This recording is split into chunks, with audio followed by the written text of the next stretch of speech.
أعوذ بالله السميع العليم من الشيطان اللعين الرجيم.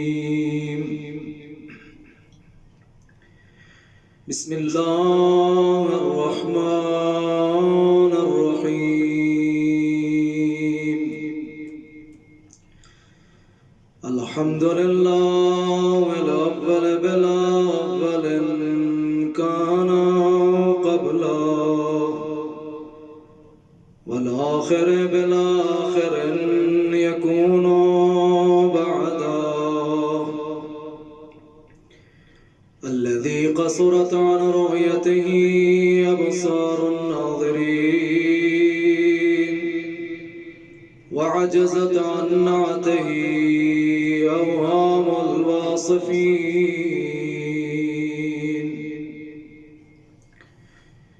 ثم الصلاة والسلام على نور عرشه ومقسم فيضه السراج الوهاج، صاحب التاج والمعراج، أبي القاسم المصطفى محمد.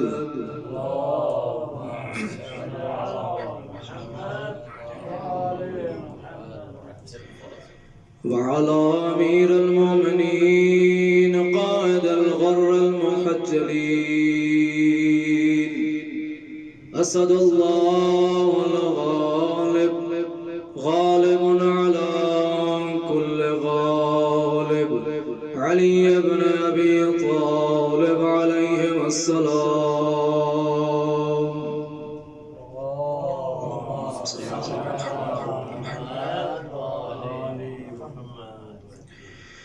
وعلى سيدة الجليلة المخدومة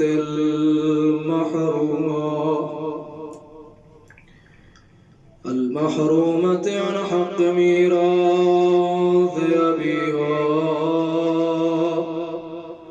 ما زالت بعد وفاة أبيها موسبة الرأس باقية العين،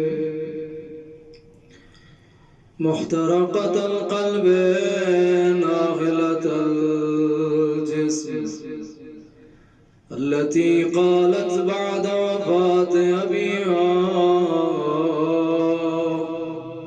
صبت علي مصائب لو النوى، صبت على الأيام سرنا لياليها، وعلى 9 المعصومين من ذرية الحسين عليهم السلام، واللعن الدائم على أعدائهم أجمعين من يوم عداوتهم إلى أبد الآبدين. أما بعد، فقد قال الرحمن في الفرقان: بسم الله الرحمن الرحيم. إن تنصروا الله ينصركم ويثبت أقدامكم. صلوات. اللهم صل على محمد. پروردگار ذوالجلال کی شکر گزار ہیں کہ ہمیں اس ماہ سفر میں، ماہ اذان میں توفیق دی کہ ہمارا نام بھی سید الشہداء علیہ السلام کے عزاداروں میں شامل ہو جائے. جس آیت وافی الہدایہ کی تلاوت کرنے کا شرف حاصل ہوا، اس میں ارشاد رب جلیل ہے کہ ان تنصروا اللہ ینصرکم، اگر تم لوگوں نے میری نصرت کی، اللہ کی نصرت کی، تو اس کا بلا فاصلہ اور بلا ناغہ نصرت اللہ کی طرف تمہیں پہنچے گی۔ علماء کا کہنا ہے کہ جہاں پر پروردگار متعال نے کسی ایک عمل کا نتیجہ بتانا چاہا ہے قرآن میں، تو اس کے اندر کسی حرف کا فاصلہ نہیں لگا۔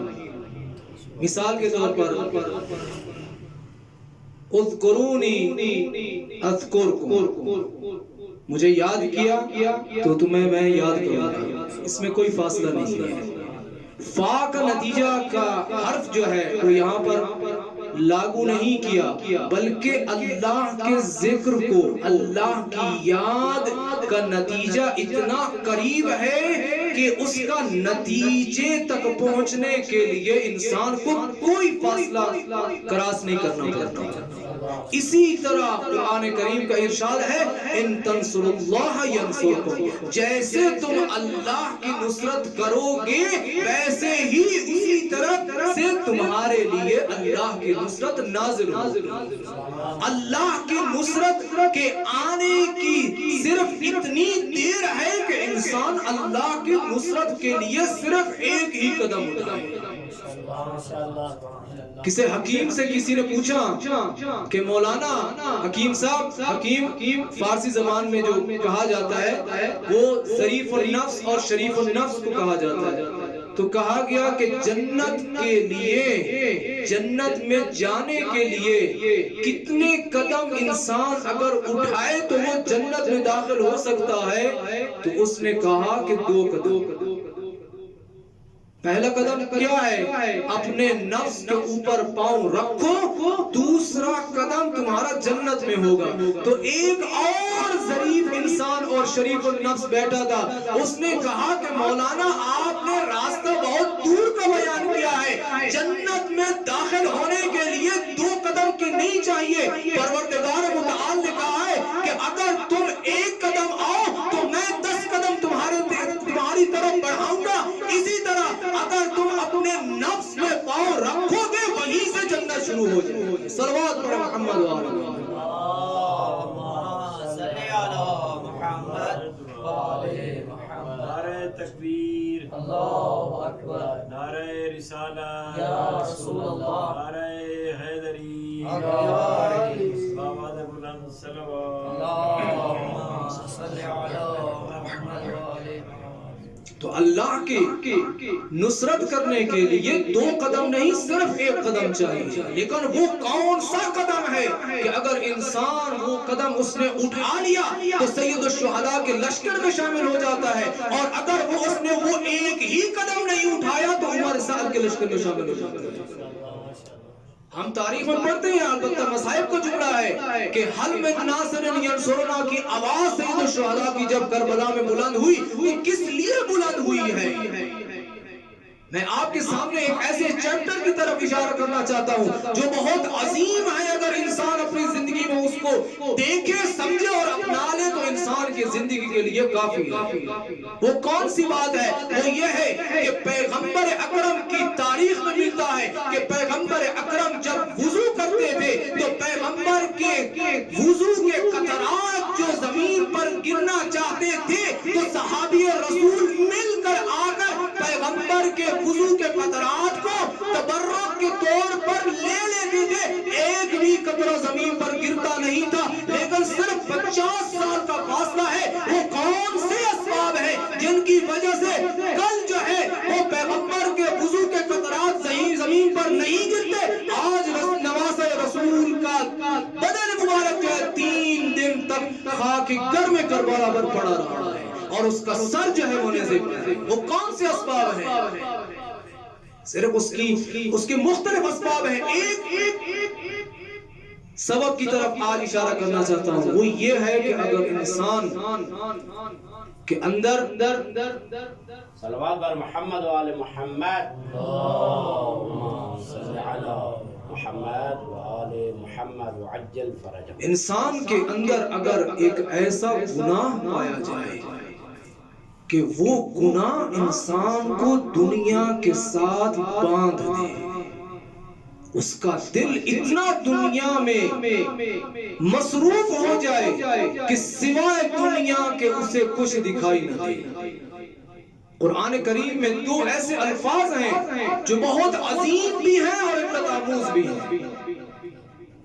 جب بلعم باعورہ کا واقعہ سورہ مبارکہ اعراف میں خداوند متعال نے بیان فرمایا، یہ واقعہ عوام کے لیے نہیں ہے، خواص کے لیے ہے، ان علماء کے لیے ہے کہ جتنا ان کے اندر علم بھر جاتا ہے اتنا ہی ان کے اندر تکبر کی جو ہے وہ جڑیں مضبوط ہو جاتی ہیں۔ صرف یہ آیت انہی کے لیے ہے۔ تو وہاں پر ارشاد الہی کیا ہو رہا ہے کہ یہ بلعم باعورہ کا مقام میں آپ کے سامنے جو پیش کرنا جا رہا ہوں اور اس کا نتیجہ بھی آپ کے سامنے پیش کرنا چاہ رہا ہوں، وہ یہ ہے کہ بلعم باعورہ کا مقام اتنا بلند تھا کہ جب بھی چاہتا کسی کے لیے اگر دعا کرتا تو اسی وقت تمام اسباب مہیا ہو جاتے، اسی وقت اس فرد کی دعا مستجاب ہو جاتی۔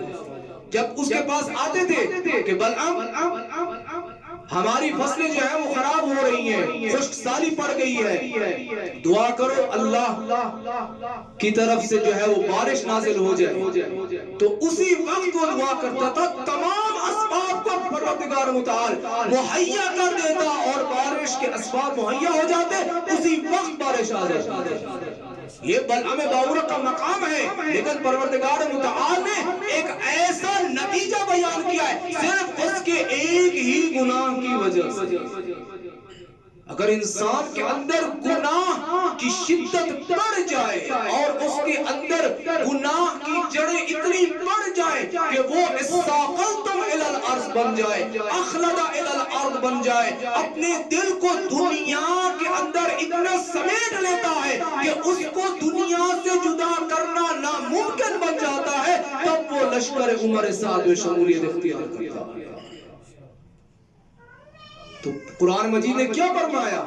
مثلہ کمثل الکلب، اگر قرآن نہ فرماتا تو میں نے کبھی نہ کہتا۔ قرآن کیا فرما رہا ہے کہ اس کی مثال اس کتے کی مثال ہے کہ اگر اس کی طرف جاؤ تو بھونکے گا، اگر اس سے فرار کرو گے تو بھی بھونکے گا۔ کیوں؟ صرف ایک صفت کی وجہ سے۔ اس کے اندر وہ کون سی کمزوری تھی جس کی وجہ سے خداوند متعال نے اتنی بڑی بات بیان فرما دی؟ وہ کون سی صفت ہے؟ وہ یہ ہے کہ میں بھی تو موسیٰ بن سکتا ہوں، میں بھی وہ شخص بن سکتا ہوں جس پر وحی ہو سکتی ہے۔ جبکہ بلعم باعورہ کی تاریخ میں آپ نے دیکھیں تو آپ کو یہ ملے گی بات کہ بلعم باعورہ کا مقام یہ تھا کہ جہاں پر حضرت موسیٰ تبلیغ کے لیے نہیں جا سکتے تھے وہاں پر بلعم باعورہ کو بھیجتے تھے۔ وہ مبلغ بھی تھا، مستجاب الدعوہ بھی تھا اور صاحب کمالات تھا، لیکن اس کے ایک ہی گناہ نے اسے موسیٰ سے جدا کر کے لشکر اشقیاء میں اسے شامل کر دیا۔ وہ کون سا گناہ تھا؟ صرف ایک ہی گناہ تھا، وہ اس نے یہ سوچا کہ میں بھی موسیٰ جیسا بن سکتا ہوں، میں بھی مجھ پر بھی وحی ہو سکتی ہے، میں بھی وہ شخص ہوں جس کی وجہ سے بارش نازل ہوتی ہے، میں بھی وہ شخص ہوں جس کی وجہ سے لوگوں کی مشکلات حل ہو جاتی ہیں۔ لیکن قرآن مجید نے اس آیت میں یہ ہمیں بات سمجھا دی ہے کہ انسان جتنا بھی مراتب الہیہ کو طے کر لے تب بھی اگر اس کے اندر، اس کے دل کے اندر عبودیت کا مادہ موجود نہ ہو تو وہ بلعم باعورہ بن سکتا ہے۔ بلعم باعورہ بننے کے لیے کچھ زیادہ زحمت کی ضرورت نہیں ہے، صرف اگر انسان کے اندر علم ہو اور ساتھ میں تھوڑا سا تکبر ہو۔ ایک اور مثال آپ کے سامنے پیش کرنا چاہتا ہوں، صلوات پڑھیں محمد و آل محمد۔ اللہم صل علی محمد و آل محمد۔ عزیزان گرامی، قرآن کریم کی تعلیمات جو ہیں وہ اتنی عظیم ہیں کہ اگر انسان صرف 5 منٹ کے لیے اس طرح کے واقعات پر غور کر لے اس کی پوری زندگی سنور جائے۔ قرآن کریم میں شیطان کے بارے میں کیا فرمایا؟ فرمایا کہ الم اعہد علیکم یا بنی آدم اللہ تعبدوا الشیطان انہ لکم عدو مبین، کہ اے بنی آدم کیا ہم نے تم سے عہد نہیں لیا کہ شیطان کی پیروی نہیں کرنی؟ کیوں؟ اس لیے کہ انہو لکم عدو مبین، تمہارے لیے وہ واضح دشمن ہے۔ دیکھیں اگر دشمن پنہا ہو اور مخفی ہو تو انسان ہو سکتا ہے کہ کسی جگہ پر اسے محسوس نہ ہو کہ یہ دشمن ہے، لیکن جب انسان کے لیے پروردگار متعال نے بھی فرما دیا، پیغمبر نے اتنی حدیث میں فرما دیا، اور امیر المومنین کی سیرت میں بھی یہ بات نظر آتی ہے کہ شیطان تمہارے لیے کھلا دشمن ہے۔ اگر انسان سامنے والے دشمن کو اگر اتنا واضح ہو جائے، اسے سمجھ نہ لے، تو اسے لشکر امت سعد میں شمولیت اختیار کرنے کا حق ہے۔ عمر سعد کے لشکر میں شمولیت کے لیے صرف ایک گناہ کافی ہے۔ وہ کون سا گناہ ہے؟ اگر انسان کی عبد ہونے کی جگہ پر انسان عابد بن جائے۔ جو ہم سے کہا گیا ہے وہ عابدیت نہیں کہا گیا، وہ عبودیت ہے۔ انسان اگر عبد ہے تو سید الشہداء کے لشکر میں، اگر عابد ہے تو اس کا معلوم نہیں ہے اس کا نتیجہ کیا ہوگا، اس کا انجام کیا ہوگا۔ تو انسان کو یہ لازمی اپنے اذہان مبارک میں رکھنا چاہیے کہ انسان کو عابد بننے کی جگہ عبودیت اختیار کرنی چاہیے، اسے عابد بننا ہے۔ اس لیے پروردگار متعال نے جب شیطان نے سجدہ نہیں کیا خلافت الہیہ کو، حضرت آدم کو سجدہ نہیں کیا، تو پروردگار متعال نے کیا فرمایا کہ اے شیطان تو نے کیوں سجدہ نہیں کیا؟ تو شیطان نے کیا عرض کیا کہ پروردگارہ عزت کا تمہارے عزیز ہونے کی قسم ہے کہ تمہیں سجدے کرنے کے لیے صرف میں نے 2 سجدے ایسے کیے ہیں کہ 3000 سال میں ایک سجدہ ادا کیا ہے۔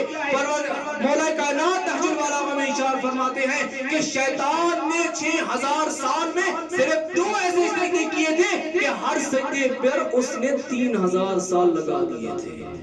تو پروردگارہ میں تمہیں سجدے کرنے کے لیے تیار ہوں، لیکن تمہارے اس عبد کے لیے سجدے کرنے کے لیے تیار نہیں ہوں۔ تو پروردگار متعال نے کیا اشارہ فرمایا کہ جیسے میں چاہتا ہوں تمہیں بندگی کرنی ہوگی، ویسے نہیں جیسے تم چاہتے ہو۔ صلوات پڑھے محمد و آل محمد۔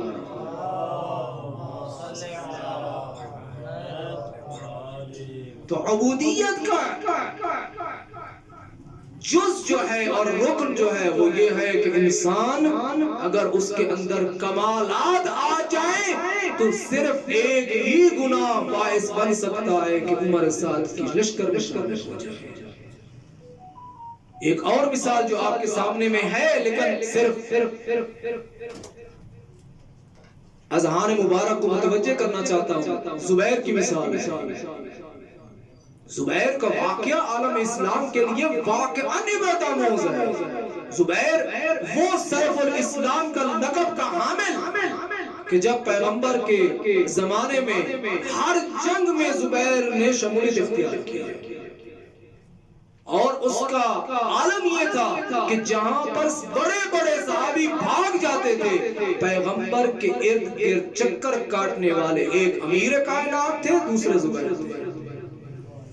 لیکن شرط یہ نہیں ہے کہ پیغمبر کے ساتھ رہنا ہے، شرط یہ ہے کہ علی مرتضیٰ کے لشکر میں شامل ہونا ہے۔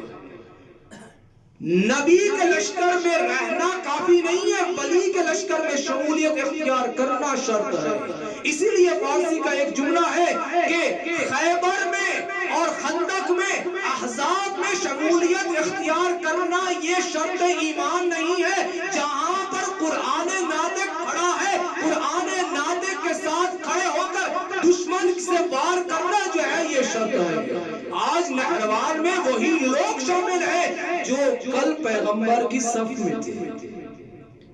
ایک اور واقعہ ہے، عجیب واقعہ، البتہ زبیر کا واقعہ میں بیان کر کے آگے بڑھتا ہوں کہ زبیر کا عالم یہ تھا کہ پیغمبر کی وفات تک زبیر پیغمبر کے صحابی ہونے کا تمغہ بھی اس نے اختیار کیا ہے، لیکن ساتھ ساتھ میں جیسے پیغمبر کی وفات ہوئی، ساتھ ساتھ میں زبیر کے اندر تبدیلیاں بھی شروع ہوئی۔ پیغمبر کا زمانہ ہے، زبیر اور امیر کائنات پیغمبر کی خدمت میں حاضر ہیں۔ یہ واقعہ شاید آپ نے سنا ہوگا یقیناً۔ تو زبیر تاریخ میں ملتا ہے کہ زبیر امیر کائنات کی طرف دیکھ کر مسکراتے رہے، اور خاموش بھی ہیں۔ پیغمبر متوجہ ہوئے، کیا دیکھا کہ زبیر ہیں امیر کائنات کی چہرے کی زیارت کرتے ہوئے ساتھ ساتھ میں مسکرا بھی رہے اور خوش بھی ہو رہے ہیں۔ پیغمبر نے ایک ایسا عظیم جملہ فرمایا کہ ہمارے لیے عبرت آموز ہے۔ پیغمبر نے فرمایا کہ اے زبیر، کیا تو علی سے محبت کرتا ہے؟ کہا یا رسول اللہ، علی میرے سرپرست ہیں اور ولی ہیں۔ انسان کیسے ہو سکتا ہے کہ اپنے سرپرست سے محبت نہ کرے، اپنے ولی سے محبت نہ کرے؟ حجت الہی ہے، علی حجت الہی ہے۔ میں علی کے چہرے کی زیارت اس لیے کرتا ہوں کیونکہ وہ حجت الہی ہے، اور ادھر سے آپ کا فرمان مبارک ہے کہ آپ نے فرمایا ذکر علی عبادہ، النظر الی وجہ علی عبادہ۔ علی کے چہرے کی زیارت کرنا عبادت ہے، اس لیے کہ آپ نے بھی فرمایا ہے، اور دوسری طرف علی مرتضی حجت خدا ہے۔ تو وہاں پر پیغمبر کا عظیم جملہ حضرت نے ارشاد فرمایا کہ اے زبیر، ایک ایسا وقت آئے گا کہ تو علی کے مقابلے میں آئے گا۔ پیغمبر زبیر پریشان ہو گئے، یا رسول اللہ یہ کیسے ہو سکتا ہے کہ میں علی سے اتنی محبت کرتا ہوں، علی کے چہرے کی زیارت کو عبادت سمجھتا ہوں، تو کیسے ہو سکتا ہے کہ زبیر آئندہ میں علی کے مقابلے میں آ جائے؟ تو پیغمبر نے فرما دیا کہ زبیر ایک دن ایسا آئے گا تو علی کے مقابلے میں تلوار اٹھائے گا۔ تو جنگ جمل میں آئیے دیکھیے امیر کائنات نے جتنی نصیحتیں کی ہیں، جو نصیحت زبیر پر اثر انداز ہوئی ہے وہ یہی ہے کہ امیر کائنات نے مختلف انداز میں نصیحت کی لشکر دشمن کو، لیکن یہ وہ نصیحت تھی کہ یاد دہانی کی کہ اے زبیر، ایک ایسا دن تھا کہ تو اور میں پیغمبر کی خدمت میں حاضر تھے، تو مجھے دیکھ دیکھ کر مسکراتا بھی تھا اور خوش بھی ہوتا تھا۔ پیغمبر نے کیا فرمایا کہ اے زبیر، علی سے تو محبت کرتا ہے، تو نے کہا یا رسول اللہ آپ کا فرمان مبارک ہے کہ النظر الی وجہ علی عبادہ، علی کی طرف دیکھنا عبادت ہے۔ تو پیغمبر نے کیا فرمایا کہ اے زبیر، ایک ایسا دن آئے گا کہ تو علی کے مقابلے میں تلوار اٹھائے گا، یہ اے زبیر یہ دیکھ لے کہ تو آج علی کے مقابلے میں آ گیا ہے۔ زبیر کے اندر وہ کون سی خصلت تھی کہ اس کی ایک ہی گناہ اس کو علی کے مقابلے میں اس کو لا کر کھڑا کر دیا؟ وہ صرف یہ تھی کہ میں بھی علی جیسا ہوں، میں بھی وہ ہوں جس کے اندر یہ خصوصیت پائی جاتی ہے کہ جس نے پیغمبر کی طرف سے مختلف القاب لیے ہیں اور مختلف اس کو تمغے دیے گئے ہیں، لیکن یہ اس نے یہ نہیں دیکھا کہ علی مرتضیٰ کے ساتھ شمولیت اختیار کرنے میں عبودیت ہے، علی مرتضیٰ جیسا بننے کے لیے تمہاری یہ ذمہ داری نہیں ہے۔ صلوات پڑھیں محمد وآل محمد۔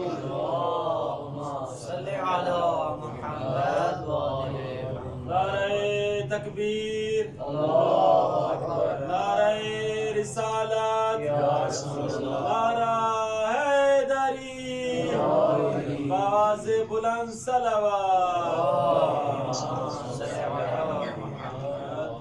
تو دیکھیے ایک ہی گناہ انسان کو زمین گیر کر لیتا ہے، انسان کو اخلد الی الارض بنا دیتا ہے، ساغلتم الی الارض بنا دیتا ہے، صرف ایک ہی گناہ۔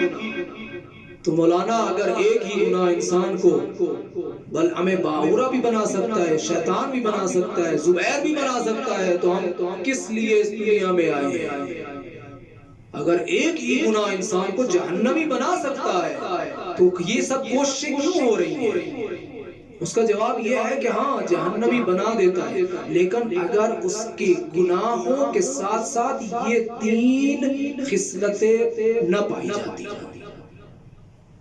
اگر انسان گناہ کرتا ہے اس کا ایک بھی گناہ اس کو عمر سعد کے لشکر میں شامل کر دیتا ہے، لیکن اگر یہ تین جو میں ابھی عرض کرنا چاہتا ہوں یہ تین خصوصیات ساتھ میں موجود نہ ہوں تو وہ یقیناً عمر سعد کے لشکر میں شامل ہو سکتا ہے۔ وہ کون سی خصوصیات ہیں؟ سب سے پہلی خصوصیت یہ ہے کہ اگر انسان گناہ کرتا ہے لیکن توبہ کی نہیں سوچتا، اگر گناہ کرتا ہے لیکن جلدی پشیمان نہیں ہوتا، اسے پشیمانی ہی نہیں ہوتی، اسے محسوس ہی نہیں ہوتا کہ میں نے گناہ کیا ہے. گناہ کیا ہے، ایک بار کیا ہے، پھر دوسری بار کیا، تیسری بار کیا ہے، 10 بار کیا، 100 بار کیا ہے، اس کے ہر بار گناہ کرنے کے بعد وہ سینہ تان کر وہ کہتا ہے کہ میں نے گناہ کیا ہے، مجھے فخر بھی ہے اس گناہ کرنے پر، مجھے کوئی پرواہ نہیں ہے کہ میں گناہ کر بھی جاؤں، سید الشہداء کی مجلس میں آ کر بیٹھ کر جو ہے وہ آنسو بہا کر میں اپنی جنت کا سامان اختیار کر سکتا ہوں. یہ نہیں ہے کہ انسان اگر گناہ کرتا ہے، اگر اس کے ساتھ ساتھ اگر توبہ نہیں کرتا، وہ یہ سمجھ لے کہ وہ آہستہ آہستہ کہیں اور جا رہا ہے. امام موسیٰ کاظم علیہ السلام صلی علی محمد وآل محمد کی خدمت میں ایک شخص آیا، عرض کیا یا ابن رسول اللہ، ایک شخص ہے وہ آپ کا ماننے والا ہے، شیعہ ہے، کیا آپ کا شیعہ گناہ کر سکتا ہے؟ تو فرزند رسول نے فرمایا کہ ہاں ہمارے شیعہ گناہ کر سکتے ہیں. یعنی ایسا نہیں ہے کہ انسان اگر گناہ کرتا ہے تو وہ شیعیت سے خارج ہو جائے. تو اس نے کہا کہ یا رسول اللہ، اس کے اس گناہ کرنے کی وجہ سے ہم اس سے تبرہ اختیار کر سکتے ہیں؟ تو امام موسیٰ علیہ السلام نے فرمایا کہ نہیں، اس کی ذات سے تم تبرہ اختیار نہیں کر سکتے، اس کے عمل سے تبرہ اختیار کر سکتے ہیں. ماشاءاللہ ماشاءاللہ. تو پھر عرض کیا کہ یا رسول اللہ، اس کی ذات سے تو نہیں، اس کے عمل سے. تو یہ ابھی تک آپ کا شیعہ رہتا ہے، وہ آپ کے شیعہ ہونا اس کے لیے فائدہ مند ہے یا نہیں ہے اس کے گناہ کے باوجود؟ تو ارشاد ہوا، حضرت نے فرمایا کہ وہ فاسق العمل ہے لیکن طیب الروح ہے. اس کا عمل فاسق ہے، فسق کا مرتکب ہو چکا ہے، لیکن اس کا روح جو ہے وہ پاکیزہ ہے. اس الماس اور اس مروارید کی طرح کہ جو ایک گندگی کے اندر پھنس چکا ہے، اس مروارید کو اگر آپ اٹھائیں، اس لؤلؤ اور مرجان کو آپ اٹھائیں تو اس کی ذات پاکیزہ ہے اگرچہ اس پر گندگی آ گئی ہے. کیوں؟ اس لیے کہ اس کا روح امام معصوم کے روح سے جڑا ہے. انسان کا روح اگر امام معصوم کے ساتھ جڑا ہوا ہو، اگر گناہ بھی کر لے تو وہ فوراً توبہ کرتا ہے.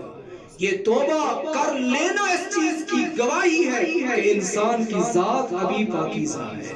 تبھی اصول کافی میں ایک حدیث ہے جو آپ کی خدمت میں عرض کرنا چاہتا ہوں. ایک عظیم حدیث ہے کہ ہمارے لیے واقع روح افزا ہے کہ ارشاد ہوتا ہے، امام جعفر صادق علیہ السلام ارشاد فرماتے ہیں کہ ہمارے جسم سے متعلق ہمارے شیعوں کا جسم ہے. اسی لیے زیارت جامع کبیرہ میں ارشاد فرمایا کہ وَأَجْسَادُكُمْ فِي الْأَجْسَاد، کہ ہمارے شیعوں کا جسم جو ہے اس کا تعلق ہمارے اجسام اور اجساد کے ساتھ ہے. ہمارے شیعوں کا روح جو ہے ہمارے اہل بیت کے روح ارواح کے ساتھ منسلک ہے، اور اسی طرح ہماری ارواح جو ہے وہ اعلیٰ علیین سے منسلک ہے. صلوات پڑھے محمد و آل محمد.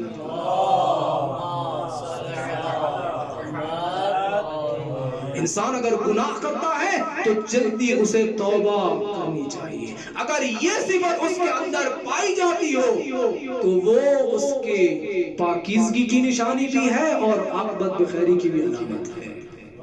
یہ سب سے پہلی صفت. دوسری صفت کون سی ہے؟ کہ انسان اگر گناہ کرتا ہے تو مالی گناہ مت کرے. جو حقوق الناس ہیں اس کا مرتکب نہ ہو. خاص کر حقوق الناس میں اگر مالی اموال کے ساتھ اس کا تعلق ہو. انسان اگر ایسے گناہ کا مرتکب ہوتا ہے کہ جس کا تعلق لوگوں کے پیسوں اور مبلغ کے ساتھ. ایک شخص ہے تجار فارس میں سے امام علی بن موسیٰ رضا علیہ السلام کی خدمت میں اس نے خط لکھا کہ مولا میں فارس ایران کا رہنے والا ہوں، آپ کے شیعوں میں سے ہوں اور تاجر بھی. آپ مجھے اجازت دے دیجئے کہ میں آپ کا خمس آپ کو ادا نہ کروں. اجازت دے دیجیے، جیسے آج کل ہوتا ہے اجازت لے لی، البتہ ابھی اجازت جو ہے وہ ظاہر سی بات ہے شرعاً صحیح ہے، اس کی اپنی شرائط ہے، لیکن امام معصوم سے جو سوال کر رہا ہے، ایک تو وہ مالدار ہے، دوسرا یہ پوچھ رہا ہے کہ مولا آپ مجھے اجازت دے دیجیے کہ میں آپ کا جو حق ہے وہ خود غصب کر لوں، خط لکھتا ہے۔ تو امام معصوم علیہ السلام نے کیا فرمایا؟ بہت ایک دو جملوں میں اس نے خط جو لکھا، امام نے 4-5 سطروں میں اس کا جواب دیا۔ کیا لکھا کہ یہ جو تم خمس ہمیں دیتے ہو یہ ہمارے اپنے لیے نہیں ہے، ہم شیعوں کے امورات کے لیے یہ خمس ادا کرتے ہیں، ان کی ضروریات کو پورا کرنے کے لیے تم سے خمس لیتے ہیں، یہ نمبر 1۔ دوسرے اس لیے کہ جہاں سے جب تم دنیا سے جاؤ گے اور قیامت اور برزخ کے عوالم کو جب تم طے کرو گے، وہاں کی مشکلات کو مد نظر رکھتے ہوئے جیسے تم یہاں پر خمس ادا کرو گے ویسے ہی میں تمہارا ساتھ دوں گا، اور وہاں پر یہ خمس دیا ہوا خمس تمہارے کام آئے گا۔ علماء کا کہنا ہے کہ خمس کا ادا کرنا ایک ایسا عظیم کام ہے کہ اگر انسان اس میں گڑبڑ کر دے تو روز قیامت نہیں، اسی دنیا میں اس سے لیا جائے۔ دوسری جو مثال ہے وہ ربا اور سود کی ہے۔ بینکوں کا کیا صورتحال ہے آپ دیکھ رہے ہیں کہ پیسے اس لیے رکھے جاتے ہیں تاکہ اس کا سود اور اس کا منافع جو ہے وہ مل لے اور ہمیں ہماری ضروریات جو ہے وہ پوری ہو جائے۔ لیکن ربا کے بارے میں قرآن کریم کیا فرماتا ہے؟ فرماتا ہے کہ اگر ایک ہی گناہ انسان کے نام اعمال میں آ جائے اور اس گناہ کی صفت یہ ہو کہ اس گناہ کی وجہ سے انسان اللہ کے مقابلے میں آ جاتا ہے، وہ ربا کا مسئلہ ہے۔ ربا اور سود کا اتنا بڑا گناہ ہے کہ اگر انسان اس کا مرتکب ہو جائے تو ولی خدا کی صف سے جدا ہو کر عمر سعد کے لشکر میں شامل ہو جاتا ہے۔ تبھی آپ نے سنا ہے ابتداء مصائب میں کہ جب زینب کبریٰ سلام اللہ علیہ نے یہ عرض کیا کہ بھیا تو نے صبح عاشور سے لے کر ابھی ظہر عاشور تک کتنے خطبے دیے ہیں، لیکن ایک خطبہ سننے کے لیے لشکر دشمن تیار نہیں ہے، اور تم خطبہ دے رہے ہو لیکن وہ سننے کے لیے تیار نہیں ہے، اس کی وجہ کیا ہے؟ تو امام حسین علیہ السلام نے کیا فرمایا؟ فقط ملعت بطونہم من الحرام، اگر انسان کا پیٹ حرام سے بھر جائے، دیکھیں حرام سے اگر بھر جائے تو اس کا نتیجہ سید الشہداء نے بتا دیا ہے۔ اگر انسان کا وہ گناہ جو ہے وہ مالی گناہ ہے تو یہ سمجھ لے کہ اب امام کے لشکر سے وہ جدا ہوا ہے۔ اور تیسری خصلت، اگر انسان گناہ کرتا ہے اور اس کے اندر یہ موجود ہو، یہ صفت موجود ہو، تو انسان کی عاقبت بخیری جو ہے وہ اس میں امکان ہے۔ وہ کون سی ہے؟ اگر انسان گناہ کرتا ہے لیکن اس کا دل اہل بیت کے ساتھ ہے، وہ اچھوں سے محبت کرتا ہے، وہ حقداروں کے ساتھ محبت کرتا ہے۔ اگر انسان گناہ کرتا ہے لیکن اچھوں کی بات سمجھ بھی لیتا ہے، اس پر گامزن رہنے کے لیے اس پر عمل بھی کرنے کی کوشش کرتا ہے، اگر یہ اس کے اندر خصوصیت پائی جاتی ہو تو اگرچہ وہ گناہگار ہے، اگرچہ وہ گناہ کا مرتکب ہوا ہے، لیکن وہ سید الشہداء کے لشکر میں شمولیت اختیار کرنے کا اس کے اندر یہ مادہ موجود ہو سکتا ہے اگر اس کے اندر یہ خوبیاں ہوئی۔ میں نے عرض کیا کہ گناہ ایک ہی گناہ انسان کو ولی خدا سے جدا کر سکتا ہے، لیکن اگر اس گناہ کے ساتھ یہ تین خصلتیں ہوں تو اس کے عاقبت بخیری کی تضمین ہو سکتی ہے۔ اگر انسان اہل ولا کے ساتھ محبت رکھتا ہو، ایک واقعہ ہے، عظیم واقعہ ہے، امیر کائنات کی خلافت کا دور شروع ہوا تو جیسا آپ کو معلوم ہے کہ خلفائے قبل کی طرف سے جو افراد بھیجے جاتے تھے والیوں کی صورت میں مختلف مناطق میں، تو حضرت نے بعض والیوں کو تبدیل کر دیا اور بعض کو اپنی جگہ پر ابقاء کیا، فرمایا تم رہو جیسے میں کہوں گا ویسے ہی کرنا۔ ان میں سے ایک یمن کا والی ہے، حبیب نامی شخص ہے۔ حضرت نے خط لکھا کہ حبیب تو ہمارے موالیوں میں سے،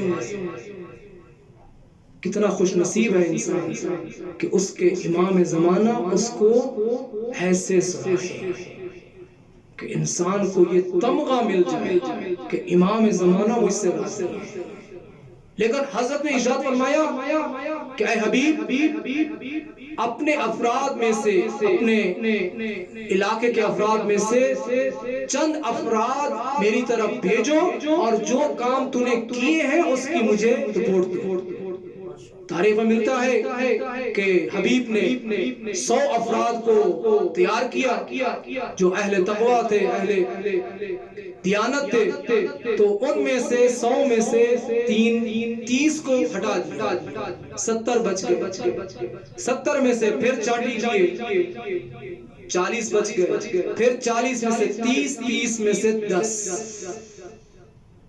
کہ حبیب کہتے ہیں مجھے یقین ہے کہ یہ اہل جنت ہے۔ ان میں سے ان 10 میں سے ایک کو سپیکر کے عنوان سے اور 10 کو مولا کائنات کی طرف بھیج دیا اور عرض کیا کہ مولا یہ اہل یمن میں سے سب سے بہترین ہے۔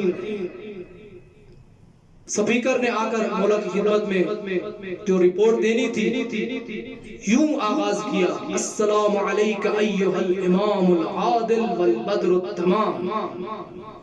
ایسی گفتگو کی کہ مولا کائنات دیکھتے رہ گئے کہ یہ کون ہے، اتنا بڑا خطیب، اتنا بڑا صاحب سخن، یہ کون ہے؟ جب رپورٹ ختم کر کے بیٹھا مولا کائنات کے پاس، مولا کائنات نے فرمایا کہ تمہارا نام کیا ہے؟ عرض کیا کہ میرا نام عبد الرحمن ہے۔ تو فرمایا کہ تمہارے باپ کا نام کیا ہے؟ کہا ابن ملجم میرے باپ کا نام ہے، میرا نام عبد الرحمن ہے۔ تو تاریخ میں ملتا ہے کہ مولا کائنات نے تعجب سے یہ فرمایا کہ مرادی؟ تو کہا کہ ہاں عبد الرحمن ابن ملجم مرادی۔ کس انداز سے اس نے اپنی رپورٹ کو پیش کیا، کیا کہا؟ السلام علیک ایھا الامام العادل والبدر التمام۔ جب بیٹھا مفصل ہے، لیکن آپ کی خدمت میں جو عرض کرنا چاہتا ہوں صرف ایک جملہ ہے کہ انسان کا امتحان تب ہوتا ہے جب وہ ولی خدا کے ساتھ اس کا امتحان لیا جاتا ہے۔ میں نے عرض کیا کہ پیغمبر کے ساتھ بدر و حنین و خندق میں شمولیت اختیار کرنا یہ انسان کے عاقبت بخیری کی ضمانت نہیں ہے، بلکہ علی مرتضیٰ کے ساتھ جمل، صفین اور نہروان میں رہ کر مولا کے ساتھ تلوار اٹھانا اور مولا کی نصرت کرنا یہ عاقبت بخیری کی ضمانت ہے۔ تو ارشاد ہو رہا ہے کہ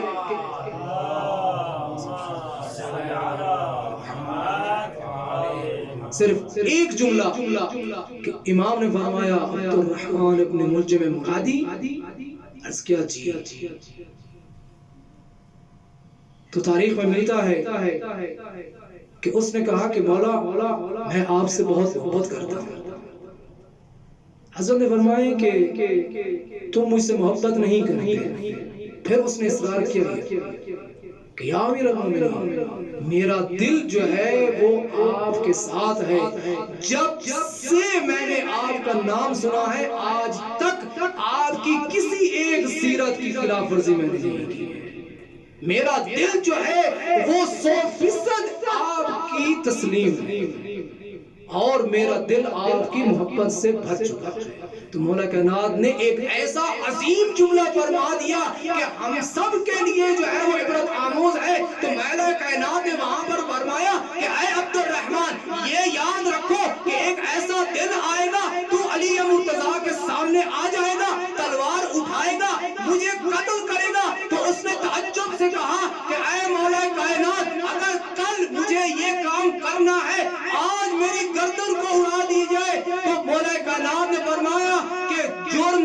پہلے قصاص کرنا اسلام میں جائز نہیں ہے۔ اور پھر فرمایا کہ اے عبد الرحمن ابن ملجم مرادی، یہ تم سمجھتے ہو کہ تمہارا دل ہمارے ساتھ ہے؟ خدا کی قسم، جب اس عالم سے پہلے ایک عالم گزرا ہے جسے عالم ارواح کہا جاتا ہے، کہ میں نے اپنے شیوخ کو اپنے ان اصلی حالت میں ان کے ارواح کو جب میں نے دیکھا تو تمہارے روح کو اپنے شیوخ کے ارواح کے ساتھ نہیں دیکھا۔ میں نے عرض کیا اگر انسان کا روح امام کے روح سے متصل ہو جائے تو وہ اس کا مقام اعلیٰ علیین سے مل جاتا ہے۔ لیکن کربلا والوں نے ایک ایسی مثال قائم کی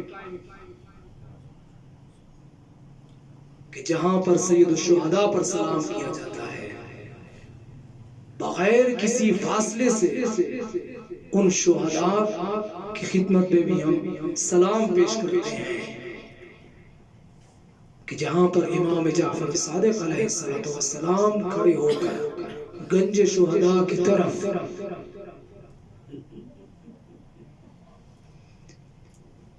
دست بسینہ کھڑے ہو کر یہی فرماتے ہیں، السلام علیکہ یا ابا عبداللہ وعلی الارواح التی، جنہوں نے اپنے جانوں کا نذرانہ سید الشہداء کی راہ میں ایسے پیش کیا کہ شب عاشور کا وقت ہے۔ جب اصحاب کو معلوم ہوا کہ زینب کبریٰ پریشان ہے کہ 30,000 کا لشکر ہے، ہم صرف 72 افراد ہیں، تو یہ کیا ہوگا، کل کا عالم کیسا عالم ہوگا، تو تاریخ میں ملتا ہے اصحاب کو جیسے معلوم ہوا، ایک طرف سے زہیر اٹھے، عرض کیا یا ابن رسول اللہ، یا ابا عبداللہ، ہماری جان قربان ہو آپ پر، اگر وہ زہیر کو قتل کر دیا جائے، اس کے جسد کو، اس کے جسم کو ٹکڑے ٹکڑے کر دیا جائے، پھر اس کو آگ لگا کر راکھ کر دیا جائے، تو یہ اپنا رسول اللہ 1000 بار اگر ایسا کر دیا جائے تب بھی زہیر کا روح آپ کے روح کے ساتھ منسلک ہے۔ دیکھیں اگر انسان کا روح امام کے روح کے ساتھ منسلک ہو جائے وہ کربلا ہی بن جاتا ہے۔ آج کا دن وہ مصیبت سے بھرا ہوا دن ہے، پہلی سفر کا دن ہے۔ شیخ بہائی کے نقل کے مطابق آج کا دن وہ مصیبت بھرا دن ہے کہ جس دن میں اسرا کو شام میں داخل کیا گیا۔ ارباب مقاتل لکھتے ہیں جیسے اسرا کو شام میں داخل کیا گیا، عالم کیا ہے۔ سہل ساعدی سے یہ روایت ہے، وہ کہتا ہے میں شام میں داخل ہوا، ہر طرف میں نے دیکھا کہ چراغانی ہو رہی ہے، بہت خوشی کا عالم ہے۔ میں نے کسی سے پوچھا کیا آج عید کا دن ہے، تو اس نے کہا کہ عید کا دن نہیں ہے، آج باغیوں کا لشکر شام میں وارد ہوا ہے۔ جیسے وہ کہتا ہے کہ جیسے میں نے دیکھا تو آگے بڑھا تو کیا دیکھا، ایک نیزہ ہے جس پر ایک نورانی چہرہ ہے، خدایا یہ چہرہ کتنا عبداللہ کے چہرے سے ملتا ہے۔ دوسری طرف میں نے یہ دیکھا کہ خدایا یہ تو ابوالفضل عباس کے چہرے کی طرح ہے۔ تیسری طرف میں نے یہ دیکھا خدایا یہ تو علی اکبر کا وہ خوبصورت چہرہ ہے۔ میں نے ہر طرف دیکھا تو یہ تو کربلا والوں کا چہرہ ہے۔ سہل ساعدی کہتا ہے ایک مرتبہ میں نے کیا دیکھا ایک عظیم النفس، ایک شریف النفس کا کو لے جایا جا رہا ہے، ان سروں کے پیچھے لے جایا جا رہا ہے، جس کے ہاتھ میں گوشت باندھے ہوئے ہیں، جس کے باؤں میں زنجیریں ہیں، اس کا جسم مبارک خون آلود ہے۔ میں نے کہا وہ سہل ساعدی کہتا ہے میں آگے بڑھا، اس کی خدمت میں حاضر ہوا، میں نے کہا کہ اے آقا یہ بتائیں کہ آپ کون ہیں؟ یہ سر جو نیو کے